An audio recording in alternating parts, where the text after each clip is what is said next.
siang Bapak dosen, selamat siang teman-teman. Saya Alfrida Leonard dengan NIM 20011140044. Saya kelas A, semester 4. Saya akan menjelaskan tentang perencanaan pembelajaran mikro. Pada modul 3 yang sudah kita pelajari, telah dijelaskan bahwa untuk melaksanakan proses pembelajaran atau latihan penampilan mengajar melalui pendekatan pembelajaran mikro, terlebih dahulu harus melakukan dan membuat beberapa persiapan. Persiapan tersebut pada intinya terdiri dari dua bagian, yaitu penguasaan konsep atau teori pembelajaran termasuk jenis-jenis keterampilan dasar mengajar yang akan dilatihkan. Kemudian yang kedua, persiapan fisik, yaitu menyangkut dengan sarana dan prasarana pembelajaran yang akan mendukung terlaksananya pembelajaran mikro.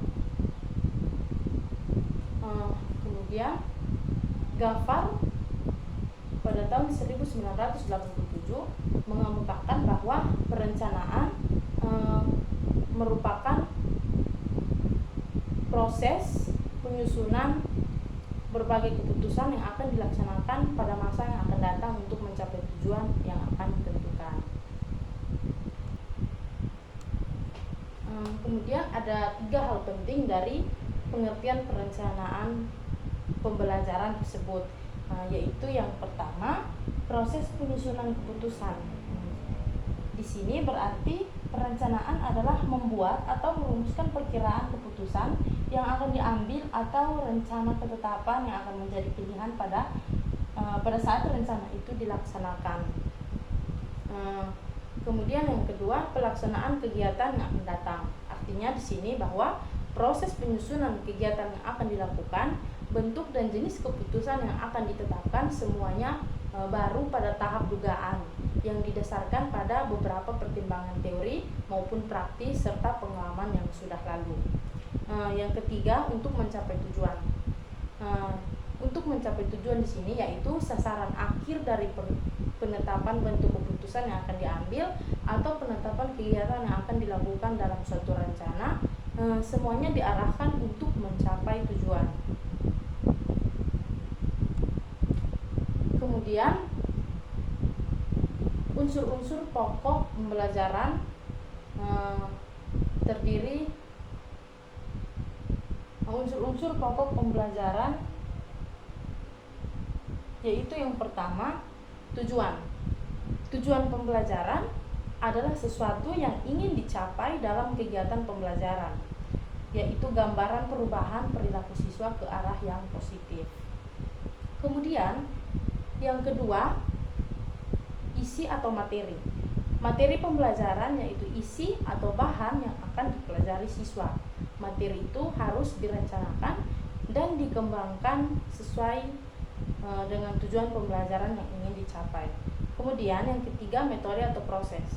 Dalam proses pembelajaran itu yang belajar itu adalah siswa, sedangkan guru bertindak sebagai fasilitator.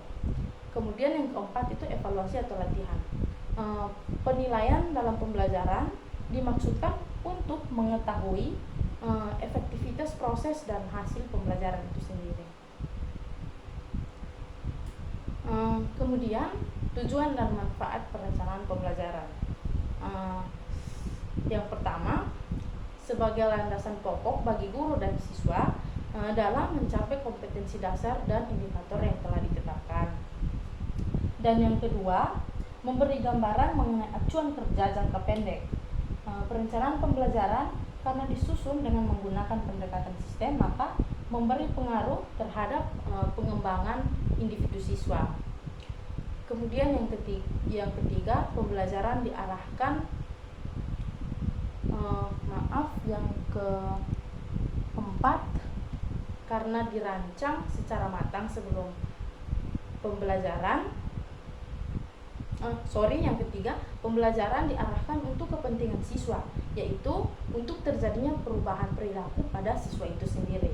Dan yang keempat, karena dirancang secara matang sebelum pembelajaran, hal ini berakibat terhadap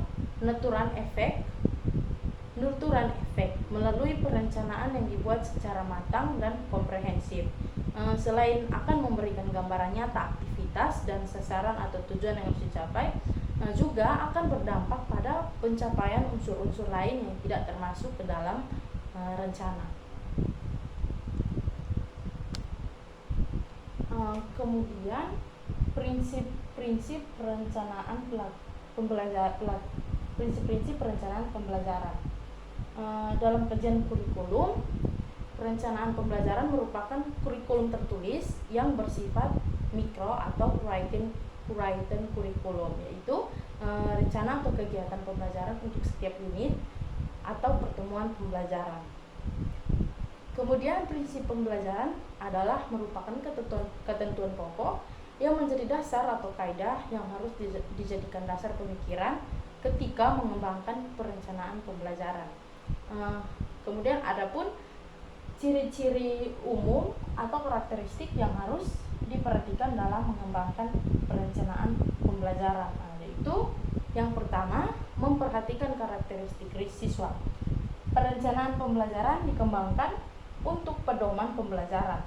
Adapun tujuan setiap pembelajaran yaitu untuk perubahan pada perilaku siswa tersebut. Kemudian yang kedua, berorientasi pada kurikulum. Perencanaan yang dikembangkan oleh guru seperti dalam bentuk silabus maupun dalam bentuk rencana pelaksanaan pembelajaran harus disusun dan dikembangkan mengacu pada kurikulum yang berlaku. Yang ketiga, urutan kegiatan pembelajaran dikembangkan secara sistematis dengan mempertimbangkan urutan dari yang mudah menuju yang lebih sulit dan dari yang bersifat sederhana menuju ke yang lebih kompleks. Dan yang keempat, lengkapi perencanaan pembelajaran dengan lembar kerja dan lembar tugas atau instrumen pembelajaran lain sesuai dengan kebutuhan dalam pembelajaran yang akan dilaksanakan. Yang kelima, perencanaan pembelajaran harus bersifat fleksibel, yaitu bersifat luas agar memungkinkan dilakukan penyesuaian disesuaikan dengan situasi dan kondisi yang berkembang. Kemudian yang keenam, berdasarkan pendekatan sistem.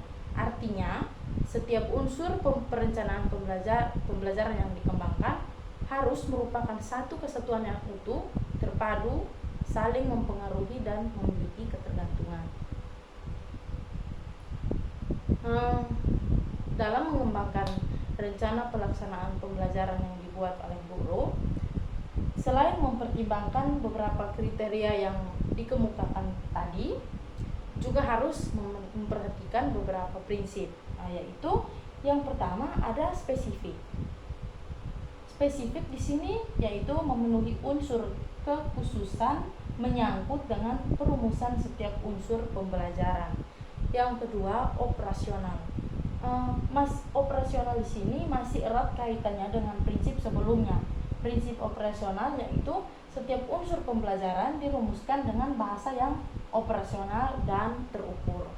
Kemudian yang ketiga, sistematis. Sistematis yaitu setiap perencanaan pembelajaran harus disusun secara logis dan sistematis.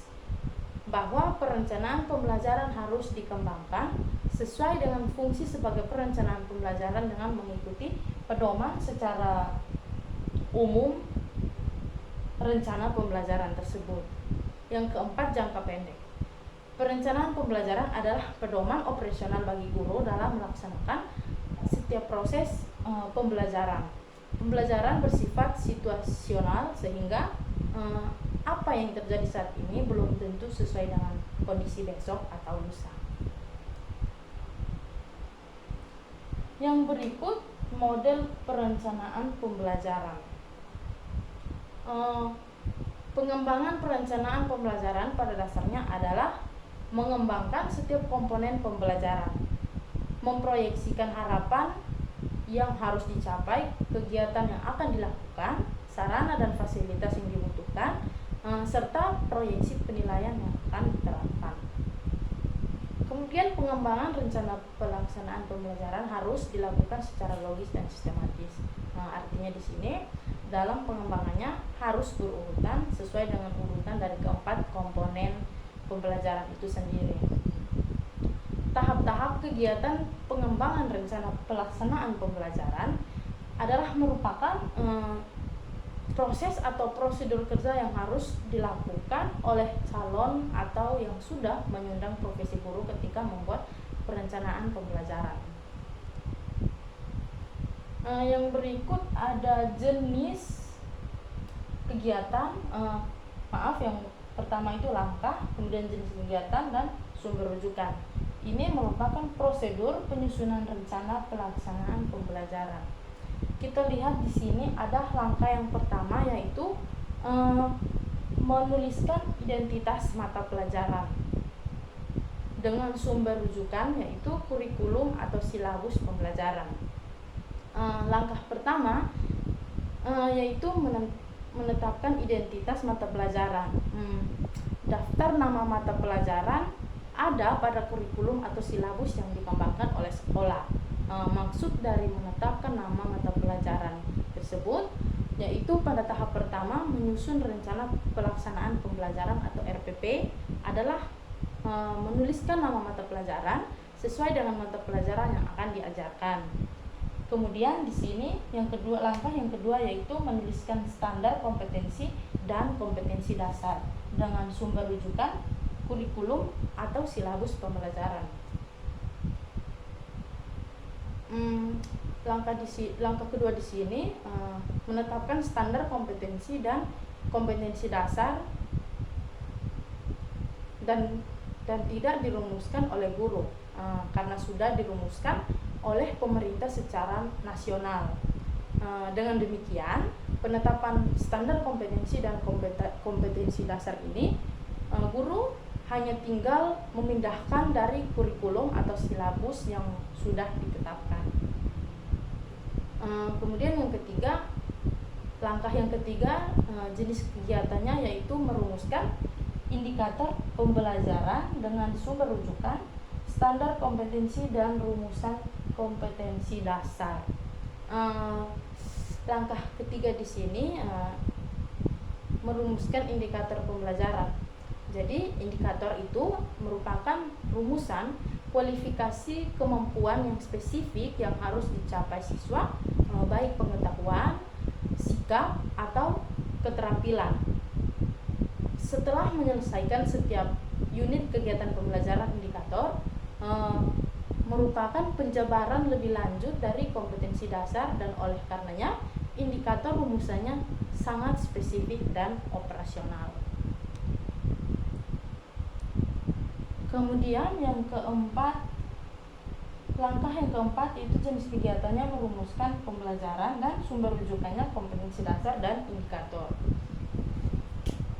Yang dimaksud di sini yaitu rumusan operasional, kualifikasi hasil belajar yang harus dicapai siswa. Hal ini sebagai penjabaran yang lebih spesifik dari indikator pembelajaran. Perumusan tujuan pembelajaran erat kaitannya dengan indikator pembelajaran, dan setiap merumuskan tujuan pembelajaran harus memperhatikan indikator dan kompetensi dasar. Oleh karena itu, sebagian ada yang berpendapat dengan indikator saja sudah mencerminkan tujuan spesifik yang harus dicapai oleh siswa. Kemudian yang kelima, menentukan materi pembelajaran dengan sumber rujukannya, indikator, buku teks dan sumber lainnya. Langkah yang kelima ini yaitu mengembangkan materi yang harus diajarkan sesuai dengan kompetensi dasar dan indikator yang telah ditetapkan. Dalam mengembangkan materi pembelajaran harus memperhatikan indikator dan kompetensi dasar pengembangan materi pembelajaran.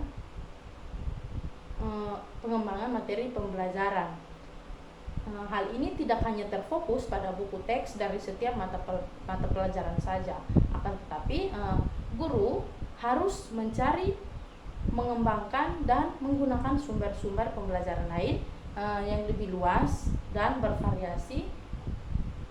Dengan demikian, pengalaman belajar siswa itu akan lebih luas dan mendalam. Dan yang keenam, langkah yang keenam dengan jenis kegiatan merumuskan kegiatan pembelajaran dengan sumber rujukan kompetensi dasar, indikator, tujuan, dan metode. Langkah yang keenam di sini yaitu merumuskan kegiatan-kegiatan atau pengalaman pembelajaran yang akan dilakukan oleh guru dan siswa. Tujuan yang telah ditetapkan dalam mengembangkan rencana kegiatan pembelajaran harus memperhatikan indikator, materi pembelajaran, dan metode pembelajaran yang digunakan dalam pembelajaran tersebut. Kemudian yang langkah ketujuh, dengan jenis kegiatan menetapkan alat, media, dan sumber dengan sumber rujukan, kompetensi dasar, indikator, materi, dan KBM. Langkah yang ketujuh di sini yaitu menentukan alat atau media pembelajaran yang akan digunakan untuk mendukung terjadinya proses pembelajaran secara efektif dan efisien. Dalam mengembangkan sumber pembelajaran harus dicantumkan sumber yang dijadikan rujukan pembelajaran. Langkah yang kedelapan, menetapkan prosedur dan jenis evaluasi dengan sumber rujukan, kompetensi dasar, indikator, materi, dan KBM. Langkah kedelapan di sini yaitu merumuskan prosedur penilaian. Misalnya, apakah mencakup penilaian pre-test, proses, atau post-test. Demikian juga bentuk dan jenis alat tes yang dikembangkan, apakah dalam bentuk lisan, tulisan, atau tindakan. Jika tulisan, apakah jenisnya esai, objektif, atau jenis yang lain. Penilaian dalam pembelajaran memiliki fungsi antara lain untuk mengetahui tingkat keberhasilan pembelajaran yang dilakukan. Kemudian ini adalah contoh format dari rencana pelaksanaan pembelajaran atau RPP. Di sini yang pertama yaitu mata pelajaran, kemudian kelas atau semester, dan alokasi waktu, kemudian masuk pada standar kompetensi, kemudian kompetensi dasar, dan yang kedua itu indikator pembelajaran, yang ketiga tujuan pembelajaran, dan yang keempat materi pembelajaran, yang kelima kegiatan pembelajaran, yang keenam metode, alat, media, dan sumber, dan yang terakhir yaitu penilaian. Sekian pembahasan dari saya mengenai proses perencanaan pembelajaran.